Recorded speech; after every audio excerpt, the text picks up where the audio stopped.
అత్యంత కాలుష్య దేశంగా పాకిస్తాన్, 6వ స్థానంలో భారత్.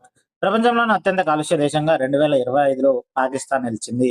వాయు నాణ్యతను పర్యవేక్షించే స్విట్జర్లాండ్ సంస్థ ఐక్యూఏ మంగళవారం ఈ మేరకు నివేదిక విడుదల చేసింది.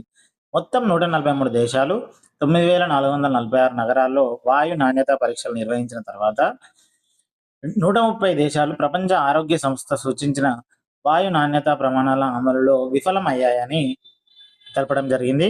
అయితే WHO సిఫార్సు చేసిన పరిమితి కంటే ప్రమాదకరమైన PM పర్క్యులేట్ మ్యాటర్ 2.5 కణాల స్థాయిలు పాకిస్తాన్లో 13 రెట్లు ఎక్కువగా ఉన్నట్లు ఈ నివేదిక తెలిపింది.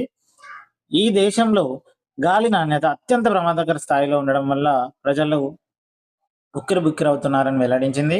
పాకిస్తాన్ తర్వాతి స్థానంలో అత్యంత కాలుష్యమైన దేశాల జాబితాలో బంగ్లాదేశ్, తజికిస్తాన్ 2 మరియు 3 స్థానాలలో నిలిచాయి.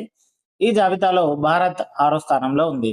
మరోవైపు ప్రపంచవ్యాప్తంగా అత్యంత కలుషితమైన 10 నగరాలలో 5 భారతదేశంలోనే ఉన్నాయి. ఉత్తరప్రదేశ్లోని గజియాబాద్ జిల్లాలోని లోని పట్టణం అత్యంత కలుషిత నగరాల జాబితాలో మొదటి స్థానంలో ఉంది.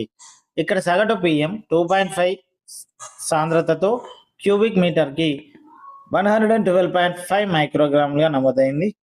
ఆ తర్వాతి స్థానంలో చైనాలోని హోటార్ ఉంది.